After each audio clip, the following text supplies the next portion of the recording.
La mano que tocó su hombro no era humana. Pesaba como una roca, pero su contacto fue más suave que una pluma. No era un ataque, sino un lenguaje que Mateo jamás pensó entender. Para que este increíble instante ocurriera, un hombre tuvo que enfrentarse a la muerte, y una madre gorila a punto de perderlo todo tuvo que tomar una decisión imposible. Esta es la historia de cómo la selva presenció un milagro que desafió todas las leyes de la naturaleza. El amanecer en la selva no llegaba con luz, sino con un cambio en la densidad de la oscuridad. Para Mateo, era una señal tan fiable como cualquier reloj. El olor a tierra mojada y a ozono se colaba por las rendijas de su modesta cabaña, un perfume que para otros sería agobiante, pero que para él era el aroma del hogar. Llevaba 10 años siendo guardián de aquella reserva, 10 años en los que había aprendido a leer el lenguaje de las hojas y a entender el susurro del viento entre los árboles gigantes. Su mundo era un universo de verdes y marrones, una sinfonía de sonidos que solo los oídos entrenados podían descifrar. Se levantó de su catre, el cuerpo acostumbrado a la humedad perpetua, y preparó un café espeso y amargo, su único lujo en medio de la inmensidad. Mientras el vapor se mezclaba con el aire denso de la mañana, sus ojos se posaron en el mapa clavado en la pared, marcado con docenas de anotaciones. Cada marca era una historia: el avistamiento de un jaguar, el nido de un águila arpía, el rastro de cazadores furtivos. Pero este año la historia que escribía la selva era diferente. La temporada de lluvias había llegado con una furia sin precedentes. Llevaba casi 40 días lloviendo sin tregua, convirtiendo los senderos en arroyos y los claros en ciénagas traicioneras. El agua no solo daba vida, también la estaba quitando de formas silenciosas y crueles. Hacía 2 semanas había encontrado un joven tapir atrapado en un lodazal que no existía el mes anterior. El recuerdo de los ojos aterrorizados del animal mientras se hundía lentamente todavía le provocaba escalofríos. Desde entonces, una ansiedad sorda se había instalado en su pecho. Cada patrulla era una misión contra el tiempo y la geografía cambiante de su propio hogar. Se calzó las botas altas, ya manchadas con el barro de 1000 batallas, cogió su machete afilado y su mochila impermeable y salió al encuentro de su día. El aire era pesado, cargado de agua, y el silencio de la selva estaba roto únicamente por el goteo constante de las hojas. Mateo caminaba con una pericia que rozaba lo sobrenatural. Sus pies sabían qué raíces eran firmes y qué porciones de tierra eran una trampa mortal. Conocía a las familias de monos aulladores por sus voces, y podía distinguir el paso de un pecarí del de un venado solo por el crujido de la hojarasca. Era el protector de este reino, un guardián solitario contra las amenazas visibles, como los cazadores, y las invisibles, como aquella tierra que se estaba volviendo contra sus propias criaturas. A varios kilómetros de allí, en el corazón del territorio de los gorilas de montaña, el mundo era a la vez más simple y más complejo. Kala, una imponente hembra de lomo plateado incipiente, observaba su entorno con una vigilancia inquebrantable. Era la matriarca no oficial de su grupo, una figura de autoridad silenciosa y respetada. Sus ojos, profundos y de un color ámbar oscuro, no se perdían ni el más mínimo detalle. El movimiento de una mariposa morfo azul, la caída de una fruta madura, el sonido distante de una rama partiéndose. Su principal preocupación, sin embargo, no medía más de medio metro y estaba lleno de una energía inagotable. Kibo, su cría de casi 2 años, era un torbellino de pelo negro y curiosidad. Para él, la selva inundada no era una amenaza, sino un gigantesco parque de diversiones.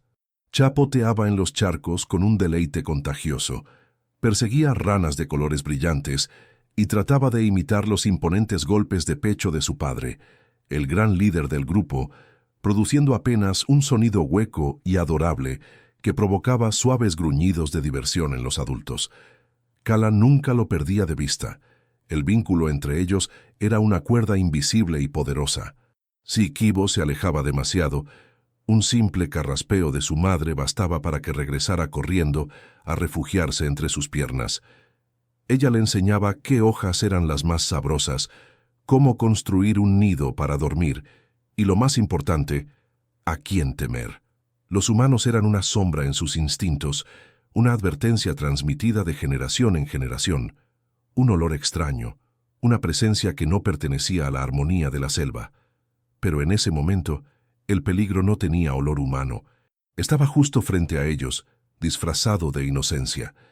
Al borde del claro donde la familia se alimentaba, se había formado una nueva poza. No era como las demás.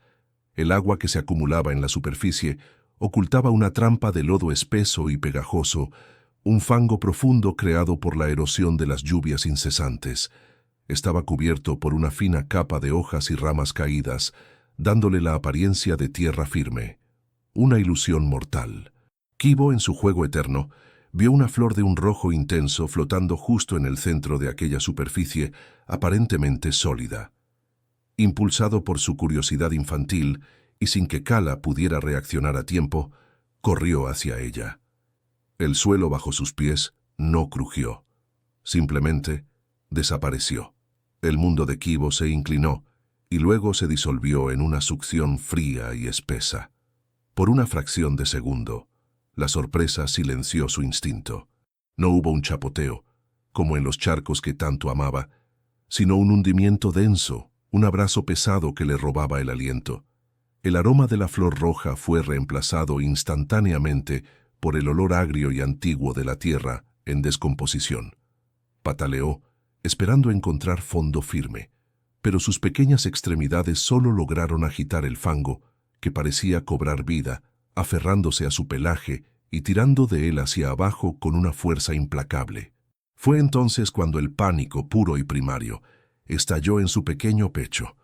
Un chillido agudo, penetrante, rasgó el aire de la selva, un sonido que nunca antes había emitido. Era el sonido de la certeza infantil de que el juego había terminado y una pesadilla había comenzado. Para Kala ese chillido fue una lanza de hielo que le atravesó el corazón. Su cabeza se irguió con una violencia inaudita, sus ojos ámbar localizando a su cría en el epicentro de aquel pozo traicionero. El tiempo pareció ralentizarse hasta convertirse en una tortura. Vio el cuerpo de Kibo hundiéndose, sus bracitos agitándose en un intento desesperado por nadar en un elemento que no era agua. La impotencia la golpeó con la fuerza de un árbol cayendo. Corrió hacia el borde de la ciénaga, sus enormes pies deteniéndose a centímetros del abismo fangoso. Un rugido brotó de sus entrañas, un bramido de angustia tan potente que hizo vibrar las hojas de los árboles cercanos y silenció a todas las demás criaturas. No era una advertencia de territorialidad, sino un lamento desgarrador, una súplica a la selva misma para que le devolviera a su hijo. Se movía en círculos frenéticos alrededor de la poza, golpeando el suelo con sus puños, la frustración y el terror convirtiéndola en una fuerza de la naturaleza descontrolada. Intentó estirar una rama, pero era demasiado corta. El fango lamía ya el pecho de Kibo, cuyo rostro estaba contorsionado por el esfuerzo y el miedo. Sus gritos se volvían más débiles, más ahogados, a medida que la energía lo abandonaba. Mientras tanto, Mateo avanzaba metódicamente por su sector de patrulla. Acababa de revisar una de las cámaras trampa que había instalado semanas atrás, notando con satisfacción las imágenes nocturnas de un ocelote. Estaba anotando la fecha y la hora en su libreta cuando el primer chillido lo congeló en seco. Levantó la vista, el bolígrafo suspendido en el aire. Ese no era el llamado de un ave exótica ni el pleito de una tropa de monos. Era un sonido de puro pavor. Su cuerpo de guardián reaccionó antes que su mente. Guardó la libreta, se aseguró el machete en el cinto y comenzó a moverse en la dirección del sonido. Cada paso era deliberado, silencioso. Sus botas apenas hacían ruido sobre la alfombra de hojas húmedas. Entonces oyó el segundo sonido, el rugido profundo y visceral de un adulto, un gorila, y por el timbre, una hembra. Su corazón comenzó a latir con más fuerza.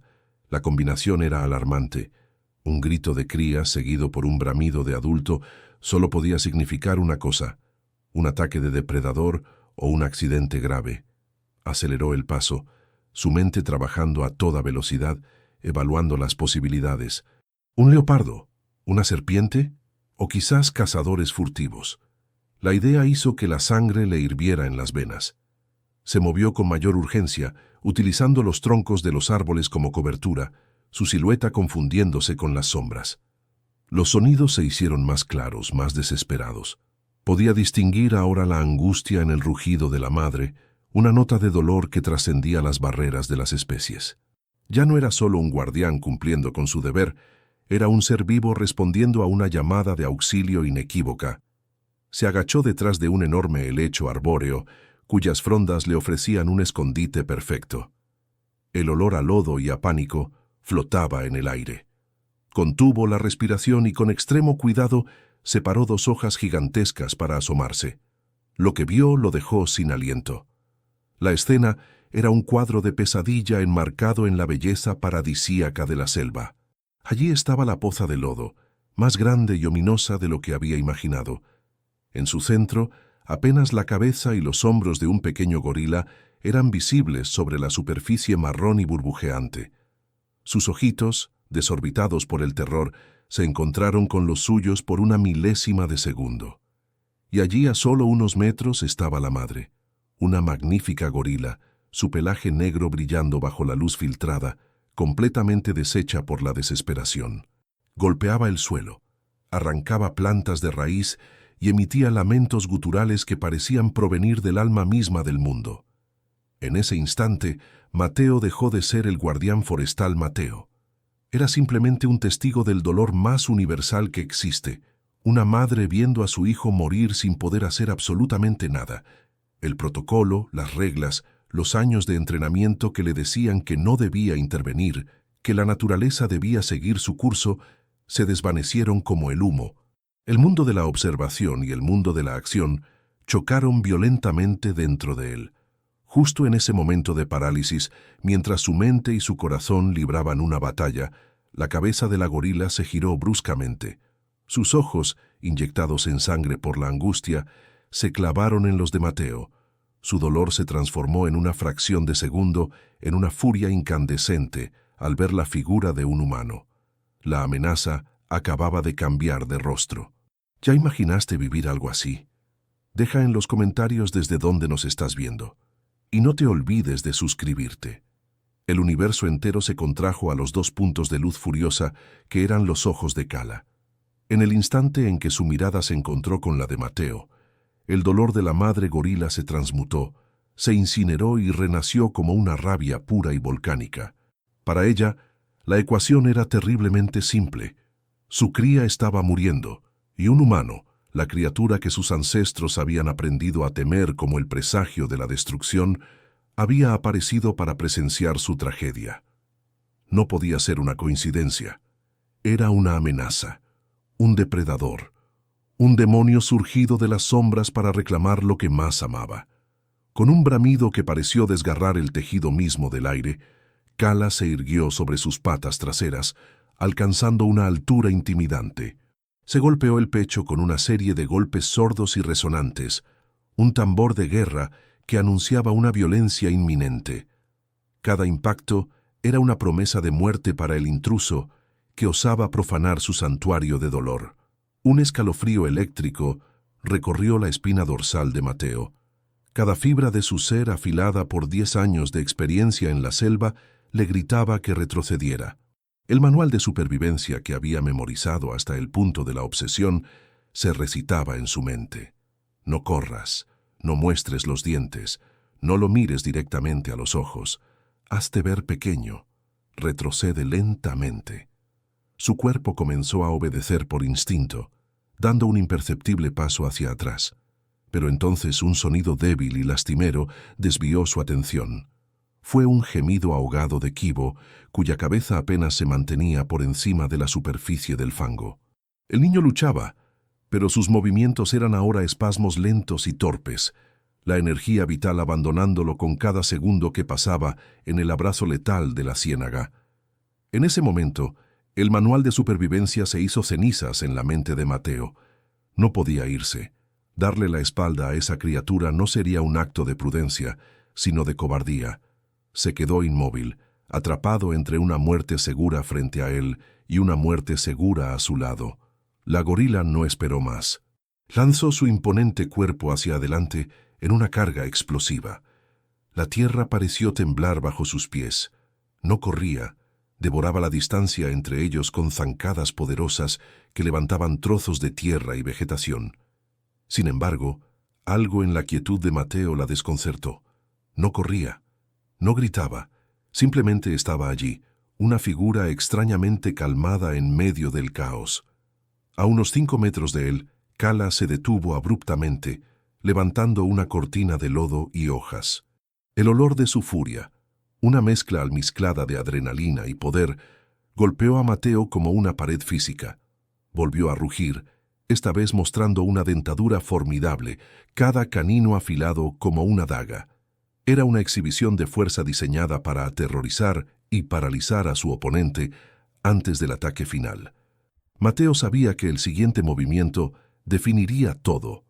Con una lentitud que le costó cada gramo de autocontrol, bajó la mirada, rompiendo el contacto visual directo.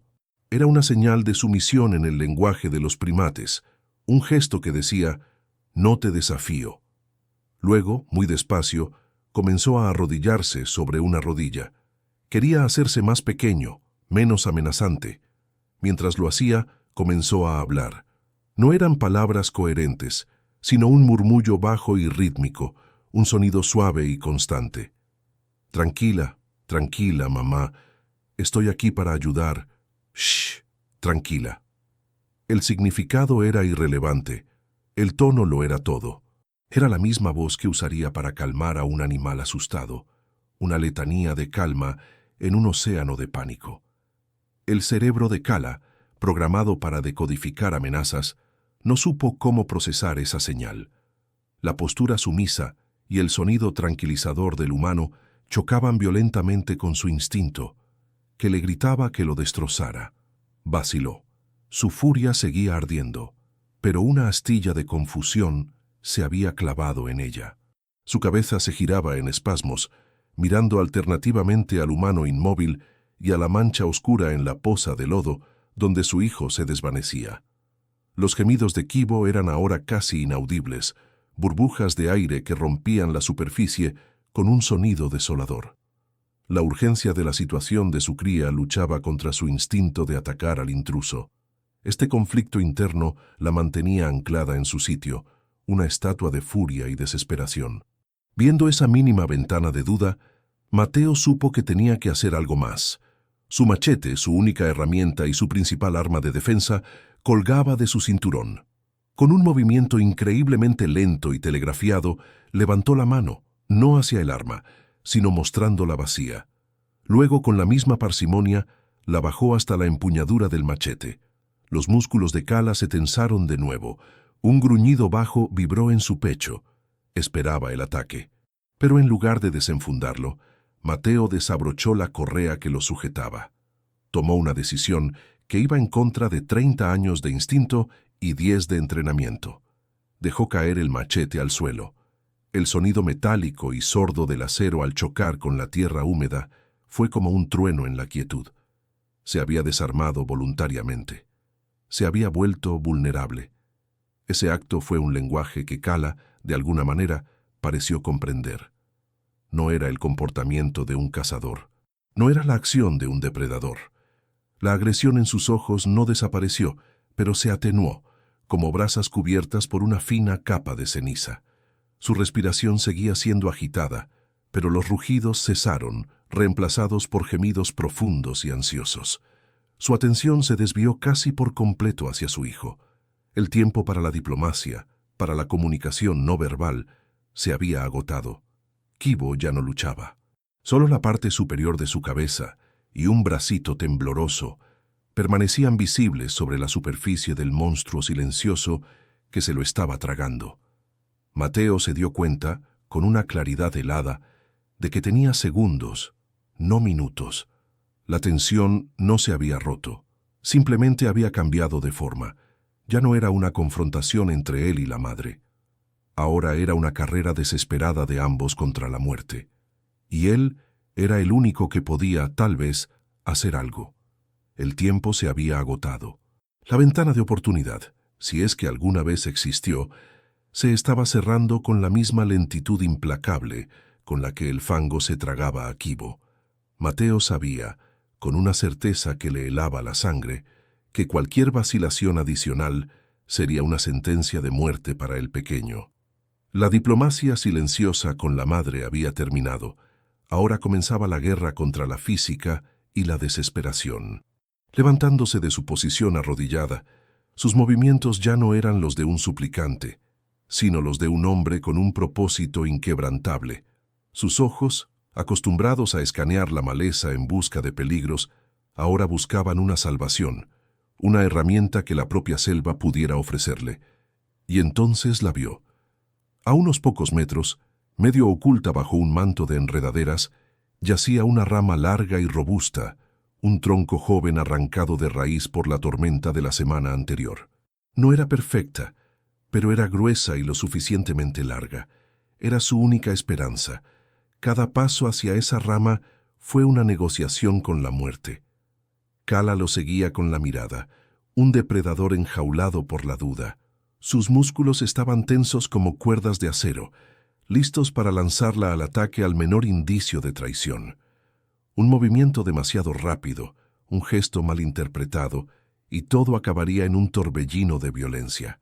Mateo se movió con una fluidez casi líquida, sin darle la espalda por completo, manteniendo su cuerpo en un ángulo que proyectaba intención, pero no agresión. Agarró la rama. Pesaba, una masa sólida de madera húmeda y densa. Se sintió bien en sus manos, real, una extensión de su voluntad de luchar. Con el improvisado instrumento de rescate en su poder, se giró para enfrentar la ciénaga. El verdadero desafío apenas comenzaba. Avanzó hacia el borde del pozo de lodo, sintiendo cómo el suelo se volvía peligrosamente blando bajo sus botas. Se detuvo en el punto exacto donde la tierra firme amenazaba con convertirse en la misma trampa que había engullido a Kibo.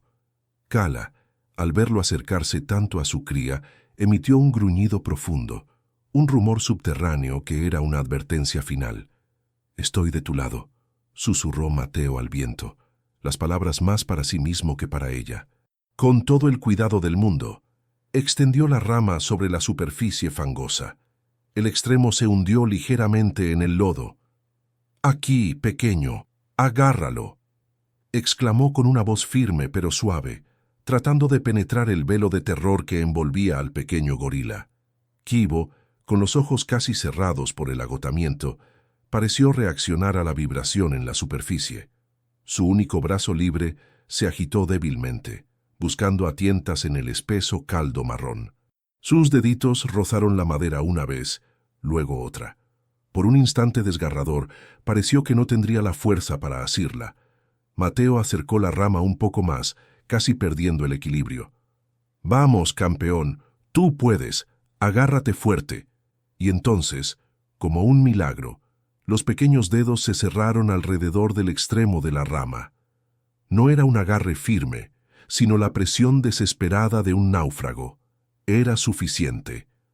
«Ahora», se dijo Mateo apretando los dientes. Se plantó firmemente, doblando las rodillas y utilizando todo el peso de su cuerpo como contrapeso. Tiró. La resistencia fue asombrosa, mucho mayor de lo que había anticipado. Era como intentar arrancar una raíz milenaria de las entrañas de la tierra. La ciénaga no quería soltar a su presa. Por cada centímetro que lograba ganar, el fango parecía succionar con el doble de fuerza. Los músculos de sus brazos y espalda gritaron en protesta, quemando con un dolor agudo. El sudor le corría por la frente y le picaba en los ojos, pero no se atrevía a soltar la rama para secárselo. Podía sentir la vibración del pequeño cuerpo luchando al otro lado, una débil resistencia que le daba fuerzas para continuar. Kala observaba la escena con una intensidad que era casi tangible. Había dejado de gruñir. Ahora, su respiración era una serie de jadeos ansiosos. Se movía de un lado a otro, una pantera enjaulada, sus nudillos blanqueándose al aferrarse a las raíces de los árboles cercanos, como si ella misma estuviera tirando de una cuerda invisible. Su instinto maternal estaba en guerra, Una parte de ella todavía desconfiaba del humano, pero otra, la más poderosa, reconocía en él a un aliado improbable en la batalla por la vida de su hijo. Un gemido bajo, casi humano, escapó de su garganta, un sonido de pura angustia y esperanza. El forcejeo se convirtió en una eternidad. Mateo tiraba con una fuerza que no sabía que poseía, su cuerpo temblando por el esfuerzo monumental. El lodo emitía sonidos obscenos, burbujas espesas que estallaban en la superficie. Podía ver cómo Kibo emergía lentamente, centímetro a centímetro. Primero sus hombros, luego su pecho. El pequeño tosía y escupía lodo, sus ojos fijos en el rostro del hombre que luchaba por él. Justo cuando parecía que lo lograría, la rama emitió un crujido siniestro. Una fisura apareció en la madera. El corazón de Mateo se detuvo. Si se rompía, Kibo se perdería para siempre, y él probablemente caería dentro también. No había tiempo para buscar otra. Era ahora o nunca. Con un grito gutural que nació de lo más profundo de su ser, una explosión de adrenalina y voluntad pura, dio un último y violento tirón hacia atrás, sacrificando el equilibrio por la potencia. Con un sonido obsceno, una mezcla de desgarro y chapoteo, el fango finalmente cedió. La succión se rompió. El cuerpo de Kibo salió disparado de la ciénaga, aterrizando en la tierra blanda del borde. La liberación repentina de la tensión envió a Mateo tambaleándose hacia atrás. Cayó de espaldas sobre el suelo húmedo, la rama inútil escapando de sus manos exhaustas. Por un momento, solo hubo el sonido de dos seres respirando con dificultad, el guardián y la cría, dos náufragos de un mar de lodo, yaciendo en la orilla de la vida, cubiertos de barro y agotamiento, pero vivos. El acto decisivo había sido ejecutado. La selva en silencio contenía la respiración esperando la consecuencia. El silencio que descendió sobre el claro no era pacífico. Estaba cargado de ecos, el eco de la lucha desesperada, el eco de los chillidos de pánico, el eco del latido furioso de dos corazones, uno humano y otro primate. Tumbado de espaldas, con el lodo y las hojas pegadas a su ropa y a su piel, Mateo solo era consciente del martilleo en su pecho y del aire que entraba en sus pulmones con un ardor doloroso. Su cuerpo entero era un mapa de agotamiento, cada músculo vibrando por el esfuerzo sobrehumano. Por un instante cerró los ojos y la oscuridad detrás de sus párpados fue un alivio bienvenido.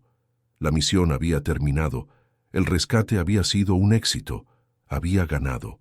Pero cuando volvió a abrir los ojos, se dio cuenta de que el momento más peligroso de su vida podría estar a punto de comenzar. A escasos metros, la escena que se desarrollaba lo dejó sin aliento y lo llenó de un terror reverencial. Kala no perdió ni una milésima de segundo. En el momento en que el cuerpo de Kibo se liberó del fango, ella saltó hacia él. No hubo vacilación, no hubo un vistazo hacia el humano caído. Su universo se había reducido al tamaño de su cría temblorosa y cubierta de barro. Lo alcanzó, y con una delicadeza que contradecía su fuerza colosal, lo rodeó con sus enormes brazos, atrayéndolo hacia la seguridad de su pecho. Kibo, débil y conmocionado, se aferró a ella, emitiendo pequeños gemidos que eran casi inaudibles. El sonido rompió el corazón de Mateo. Lo que siguió fue un ritual tan antiguo como la vida misma. Kala comenzó a limpiar a su hijo. Con sus labios y sus dedos largos y callosos, retiró con una paciencia infinita el lodo espeso de su rostro, de sus ojos, de su nariz. Cada movimiento era una caricia, cada toque una afirmación de vida. Murmuraba sonidos bajos y guturales, un lenguaje de consuelo y amor que no necesitaba traducción. Lo acunaba, balanceándolo suavemente, sintiendo el latido de su pequeño corazón contra el suyo. Inspeccionó cada centímetro de su cuerpo, buscando heridas, asegurándose de que estaba completo, de que estaba allí. Para ella, en ese instante, el mundo exterior había dejado de existir. No había selva, no había peligro, no había un humano extraño a pocos pasos de distancia. Solo existían ella y su hijo, reunidos al borde del abismo que casi los había separado para siempre. Mateo permaneció absolutamente inmóvil, convirtiéndose en parte del paisaje. Apenas se atrevía a respirar. Entendió que estaba presenciando algo sagrado, un momento de intimidad tan profundo que se sintió como un intruso, un profanador de un misterio familiar. Observó cómo el temblor del pequeño cuerpo de Kibo comenzaba a disminuir bajo el cuidado de su madre, cómo su respiración se volvía más regular. El alivio que inundó el claro era una fuerza palpable, una ola de calma que finalmente lavaba la marea de adrenalina y pánico. El peligro había pasado. El niño estaba a salvo. Y fue entonces cuando la atención de Kala se desvió. Una vez que estuvo completamente segura de que Kibo estaba fuera de peligro, lo acomodó suavemente sobre su regazo, sin dejar de abrazarlo con un brazo protector. Luego, con una lentitud deliberada que hizo que cada vello del cuerpo de Mateo se erizara, giró su enorme cabeza. Sus ojos ámbar encontraron los suyos una vez más, pero la furia que los había encendido antes se había extinguido por completo. El pánico se había disuelto. Lo que Mateo vio en su mirada ahora lo dejó perplejo. No era gratitud en el sentido humano, no era una emoción que pudiera nombrar fácilmente. Era algo más antiguo, más profundo. Era un reconocimiento, una evaluación solemne y silenciosa del ser que había cruzado el abismo entre sus mundos para devolverle la vida de su hijo. El corazón de Mateo se aceleró de nuevo, pero esta vez no era por miedo al ataque, sino por la anticipación de lo desconocido. Kala, con Kibo todavía aferrado a su pecho, se puso de pie. Se movió hacia él. Cada paso era pesado, meditado. El suelo húmedo apenas hacía ruido bajo sus pies. Mateo permaneció en el suelo, vulnerable, desarmado, su destino enteramente en las manos de esta matriarca de la selva. No intentó levantarse ni moverse. Sabía que cualquier gesto sería una interrupción. Ella se detuvo justo delante de él. Su sombra lo cubrió por completo. El olor a selva, a pelaje mojado y a poder primario lo envolvió. Él levantó la vista hacia su rostro, una máscara de arrugas y sabiduría ancestral. Esperó. Entonces, ella extendió su brazo derecho. Su mano era gigantesca, los nudillos callosos por años de caminar, los dedos largos y de un color oscuro como la tierra fértil. La mano que podría haberlo aplastado, que podría haberle arrancado la vida en un instante, se movió hacia él con una lentitud insoportable. No era un gesto de agresión, era algo completamente diferente. La mano se detuvo a centímetros de su hombro, y luego, con una suavidad que desmentía su tamaño y su fuerza, tocó su hombro. No fue un golpe, ni una caricia. Fue una presión firme y deliberada. Un contacto. A través de la tela de su camisa, Mateo sintió el calor de su palma, el peso de su gesto. En ese toque se transmitió un universo de significado. Era un gracias, era un te veo, era un nuestra deuda está saldada. El contacto duró apenas 3 segundos, pero en ese breve lapso, el mundo de Mateo se reconfiguró por completo. La barrera invisible que siempre había sentido entre él y la naturaleza, la línea que separaba al observador de lo observado, se desintegró en la nada.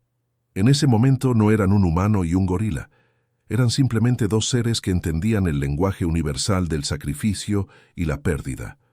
Tan lentamente como había llegado, la mano se retiró. Kala lo miró una última vez, una mirada larga e inescrutable que Mateo llevaría grabada en su memoria para siempre. Luego, sin más preámbulos, se giró. Con una facilidad asombrosa, levantó a Kibo, quien se acurrucó contra su espalda, y con pasos silenciosos y poderosos, se adentró en la espesura de la selva. Desapareció entre las hojas tan rápidamente como había aparecido, dejando a Mateo solo en el claro, con la marca fantasmal de una mano en su hombro y un silencio que ahora, por fin, se sentía como paz. El tiempo pareció detenerse en el claro ahora vacío. Mateo permaneció en el suelo durante minutos que se sintieron como una eternidad, su cuerpo un ancla de agotamiento en un mar de vegetación. El único sonido era el de su propia respiración, entrecortada y áspera, y el lento regreso de la sinfonía de la selva, el zumbido de un insecto, el llamado distante de un pájaro, el susurro de las hojas movidas por una brisa imperceptible. El mundo volvía a su ritmo normal, indiferente al milagro y a la brutalidad que acababan de presenciar sus árboles centenarios. Con un esfuerzo que le pareció hercúleo, se incorporó, primero sentándose y luego poniéndose de pie con las rodillas temblorosas. Estaba cubierto de una capa de lodo que comenzaba a secarse, agrietándose sobre su piel como una segunda piel de tierra. Se miró las manos, vacías y temblorosas. Luego, instintivamente, se llevó la mano derecha al hombro izquierdo, justo en el lugar donde había sentido el peso de la palma de Kala. No había nada allí, solo la tela húmeda de su camisa, pero podía jurar que aún sentía una huella de calor, una marca invisible que trascendía lo físico. El camino de regreso a su cabaña fue un viaje a través de un paisaje transformado. Eran los mismos árboles, las mismas enredaderas, el mismo sendero serpenteante que había recorrido miles de veces, pero para Mateo todo era nuevo. Veía las cosas con una claridad casi dolorosa, la complejidad de una telaraña brillando con gotas de lluvia, la textura rugosa de la corteza de un ceibo, el vuelo fugaz de un colibrí. Antes, estas eran observaciones, datos para su bitácora, piezas de un rompecabezas científico que intentaba armar.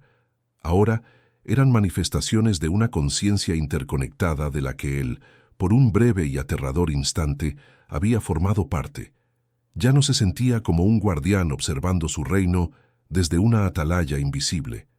Se sentía como una célula más en el vasto y complejo organismo de la selva. Recordó el machete que había abandonado y decidió dejarlo allí por ahora. Volver por él se sentía como una traición al gesto de vulnerabilidad que le había salvado la vida. Al llegar a su cabaña, se despojó de la ropa sucia y se quedó bajo el chorro frío del agua de lluvia que recogía en un barril. Mientras el lodo se arremolinaba y desaparecía por el desagüe, tuvo la extraña sensación de que no podía lavar la experiencia de su piel. Esa tarde no escribió en su diario oficial. Los formularios y las casillas para reportar incidentes o comportamientos anómalos le parecieron absurdos, un intento ridículo de reducir un evento trascendental a una jerga burocrática. En su lugar, tomó un viejo cuaderno personal, uno que no había usado en años, y simplemente escribió una frase. Hoy, una madre me dio las gracias. Debajo de ella, no añadió nada más. No hacían falta más palabras. La verdad de esa frase contenía todo el peso del universo. Los días se convirtieron en semanas.